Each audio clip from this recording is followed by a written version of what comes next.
So today's first challenge, it's all about education. So you'll be going off to schools to make a pitch and a presentation about how great insurance is as a career for a school leaver. A very tough audience in terms of teenagers. Speaking to them and actually them interacting with us, I think will help as well and keep them invigorated. You do what to do. I want to be a footballer. You need insurance to do that.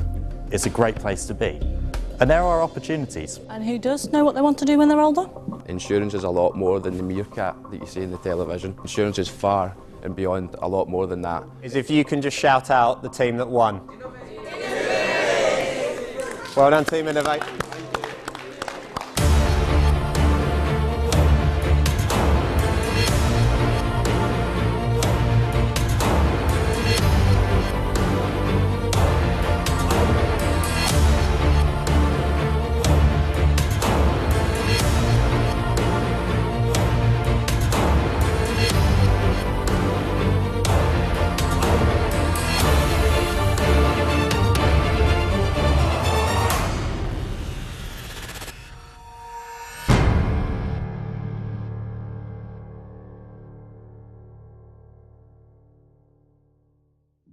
It's day 3 of the Broker Apprentice and their next task.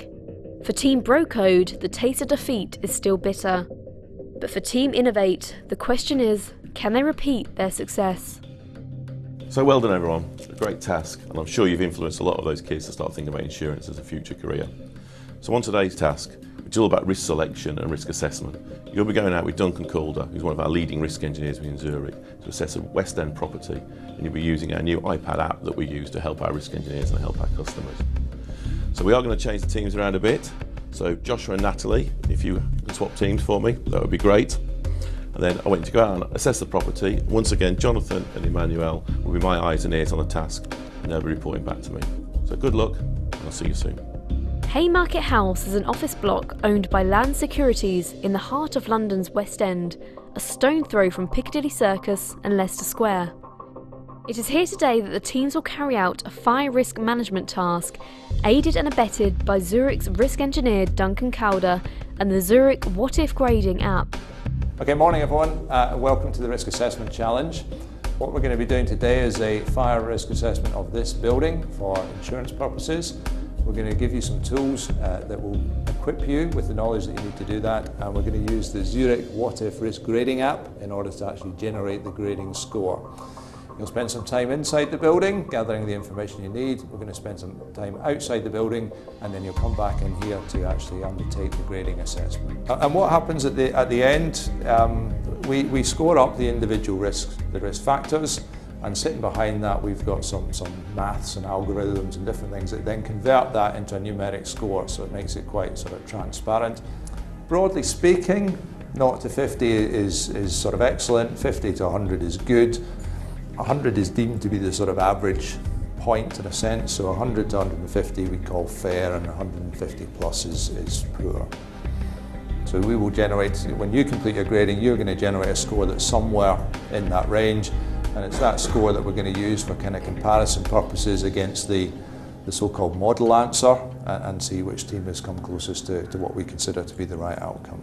So provided that all makes sense and you're comfortable with that, let's go to it. Task set, Team Brocode head for the basement, Team Innovate for the roof. All it takes is one slip, especially on these sides. Straight drop, yeah, exactly. No, good. On the floors. Excuse me, can we get access to in there, please? Thank you. Sorry. There's quite a lot of that. There's loads of polystyrene there. Yeah. That green stuff. It's not too bad, it's the rest there. Yeah. It's the fact that's got the double polyblock. Double. That's, yeah, secure. Got a fire door there, and then right next to it obviously got the fire action. We've got an alarm point as well, so if there was anything down here, it's right next to the main exit, which is obviously good. This looks like it's a empty corridor. The cables. Water inside the cables, yeah. That's a hazard. Yeah. Because generally the generators, they produce, whether if it's the aircon or whatever, it's going to produce water to cool down, there's going to be residue. Well, but that's still connected to that. That can spark.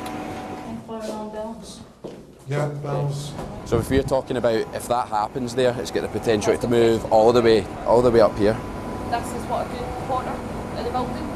Put it right down down on. the fire escape exit right for a minute. I have to say I'm very impressed with Team Innovate. They planned well, allocated roles, and with Daniel, Veronica and Joshua, you clearly have in there some experience of looking at tasks and buildings, and generally they're spotting most of the things, getting a bit overexcited looking for things that aren't there, but doing very, very well. Security cameras with what looks like a UV, so if there was any power cut, there's still a way of seeing what's going on down here. Yeah, you can see them going all the way down. Yeah.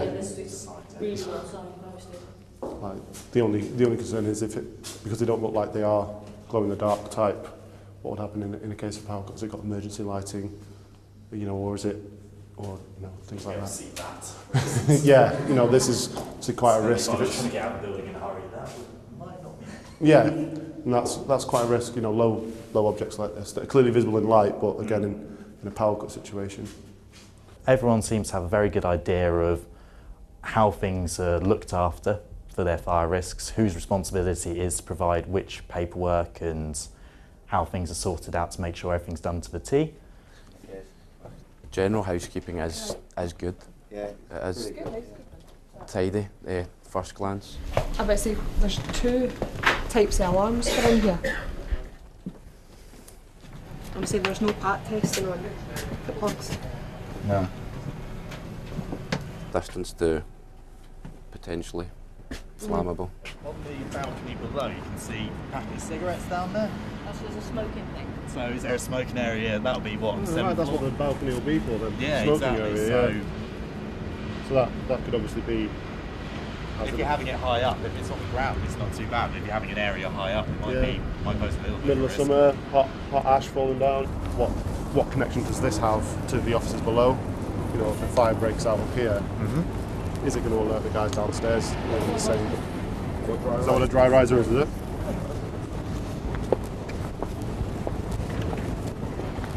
Got a warning pipe as well.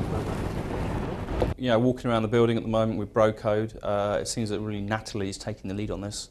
Unlike the two other members of the team, William and Max, she comes from more of a commercial lines background from Towergate. She's done risk assessment before. So I think they might be the Bro Code, called Bro Code, but it's very much the woman leading the way in this challenge to date. Storage, is that temporary, or is this something that's used all the time?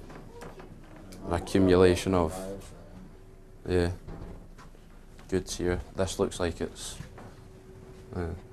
post storage. They're obviously fire doors. And you've got another. So it's pretty good.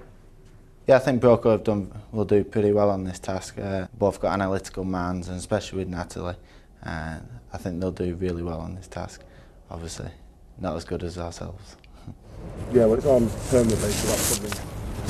Unless it's pumping the water through the building, maybe it uses that as well. What's on that bit? What's up there? Extractor. Extractor? Yeah, one thing I haven't seen is the fire escape from up here. If anyone was to be up here, where would they go? Would they go into the building to get out? Well, it's difficult moving into a new team. Obviously, you've got your Bondage View original team. And to be fair, I think it's got quite a quirky, unique name. Bro Code is a bit different, so I guess the team have got a different tack to the original team that I had on, but hopefully, being a little bit selfish, I guess that I hope they're not doing that well, and that they're missing me, and my new team will now succeed. It's 14 on September 14. Who was that one? No one looks out, you used them to. Yeah. What one's that? Accumulation, yeah. Once again, is that temporary or? I'll put that under housekeeping. Yeah, because the housekeeping has been good. It's really pretty good. No, first one's got the fire blanket in there. Yeah, so if there was to be a fire, then it's going to take a long time before it comes out into the open. Yeah. There's fire exit signs quite well positioned as well, so you can clearly see where everything's going. Because it's important that they've got the right extinguisher for the right type of fire, because like electrical fires, exactly, yeah. Well, do you want to get a picture of this? This is a server room. Fire doors all shut off. It's 2 server rooms, floor 3rd and 4th, was it, sorry? That's correct. 3rd and 4th. What's Fire detection. We've got the fire detection. We established whether it's got a fixed fire detection. Apart from the dry rise. So if they've got testing, why is it not consistent? Yeah, why is it not consistent on all floors? Pretty well. A lot of fire alarms. So 2014, that's fine. Really low risk, isn't it? Yeah. But you need to expect that of all tenants within the property. Because if one isn't doing it, it's going to cause a major risk. What are these emergencies? Is that metal? Yes. Yeah. But would these lights be emergency lighting though, in case of a fire? Would they have their own? Because if that's the case, then perhaps it wouldn't be a necessary.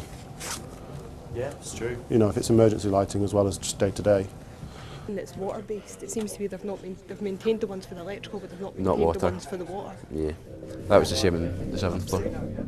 Understanding, you know, what might cause a fire and how you'd prevent it spreading and things like that. I think I've got a good understanding of how that would be and what an insurer would need. And I think that we've got a really good assessment. I think the task went really well. I think there's a lot of questions we possibly could have asked more, but in the sort of time we've got given, I think we've got enough good information down there to sort of get a good score. We've picked up on the main sort of issues we feel might need immediate action, but I think generally a lot of the things can be relatively fixed quite quickly, which is quite positive. So hopefully when we go back into the boardroom we'll do pretty well. Having gone through the different aspects covered by the Zurich What If grading app, Duncan and the teams have come to a consensus, with the building grading at a hypothetical score of 22, which indicates a good risk. Who will be closer to the model answer? Team Brocode or Team Innovate? So welcome back, teams. I've got your answers in here, so we'll come to those a little bit later on. The two judges here have obviously been feeding back on the exercise today. Hope you found it interesting. It certainly seems that you've been asking a lot of very pertinent questions and investigating the risk really quite thoroughly. What we'll do next is we'll just ask a few questions to get your sort of overall impressions and think about some of the features that you were tasked with considering. And then we'll compare the model answer against the actual answers in these envelopes, and we will see who is the winner at that stage. So really, if we just ask you first, what was your overall impression of the risk? What do you think? Is this something that Zurich would be happy to insure or not? I think overall it's a pretty good risk for Zurich, given the location in London. I feel it's pretty good risk. The controls are pretty good. Controls were very good, weren't they, around the building and management. Advisories that we thought it could be like things that could benefit the company, but there was nothing that was in terms of shutting the place down. So it's pretty good. Good risk for Zurich. Yeah. Good. So what did you think about the risk overall, and particularly about the exposure in terms of the risk presented from other surrounding properties? Well, it's an interesting exposure from surrounding properties.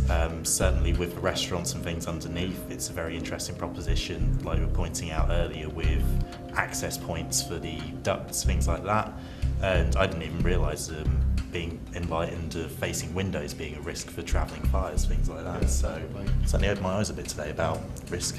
A lot of retail. From a surrounding point of view, London's always going to have an element of exposure, but I think they're controlling it the best that they can given the location. Totally agree.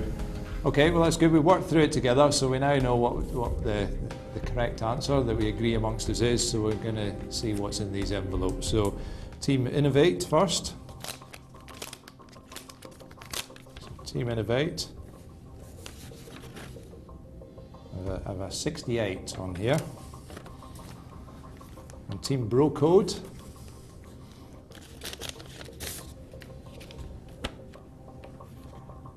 So Team Brocode have an 8. So Team Brocode are the winners.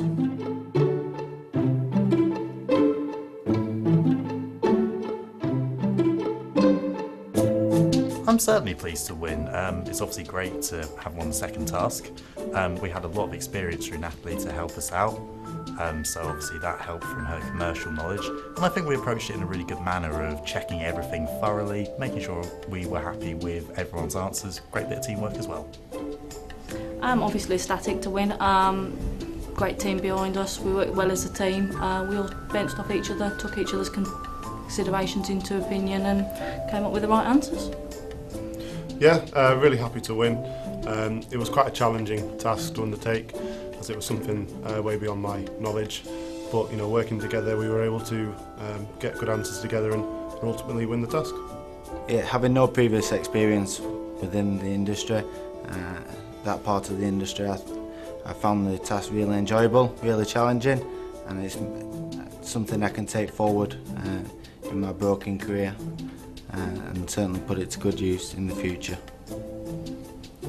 Gutted that I never won, but it was good seeing other people's points of views and different aspects that they looked at that I would have missed, and just overall working as a team.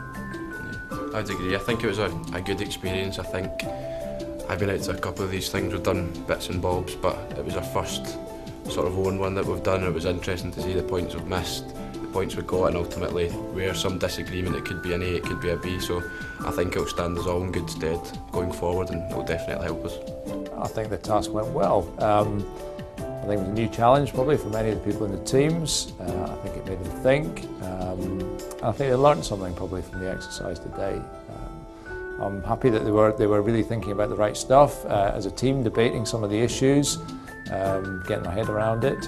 And the results they came up with were very credible results. It was interesting that we were really just debating, I guess, the fine nuances around some of the factors. So whether it was an A or a B, or maybe a B or a C, but certainly the teams weren't diametrically opposite in terms of one thinking it was an A whilst another thought it was a B. So yeah, confident that they handled the task well, and hopefully the learning will stand them in good stead for their careers going forward as well. With Broco judged the winner, the apprentices returned to their accommodation to await their next task and the next step towards one of them being crowned the 2014 Broker Apprentice. Today's task is all about innovation and product development. So you'll be attending an e-broking event and talking about a new proposition that you've come up with. One of the things I hear most when I'm speaking to brokers is about how we need to attract new customers to the channel. That's your challenge. They're not going to just want to concentrate on Yorkshire because, for example, they're going to want to go countrywide.